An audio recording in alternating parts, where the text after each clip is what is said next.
خب بچه‌ها چی شد که اصلا تصمیم گرفتید با هم دیگه تو یه روز عمل کنید؟ اینو برامون تعریف کن.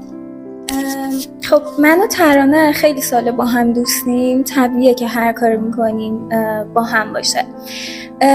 تصمیممون بر این بود که عمل کنیم جدا جدا، ولی با همدیگه به این نتیجه رسیدیم که پیش یه دکتر عمل کنیم و دکتر رو پیدا کردیم، کارشو دیدیم، واقعا اون چیزی بود که میخواستیم. اینجوری شد که اومدیم و عمل کردیم. خب از عملت بگو، عملت چطور بود؟ برخلاف استرسی که داشتم، واقعا خیلی استرس داشتم، ولی خب برخلاف تمام تصوراتم قشنگ خیلی عالی پیش رفت و اینکه بعد از عمل راحت میتونم نفس بکشم.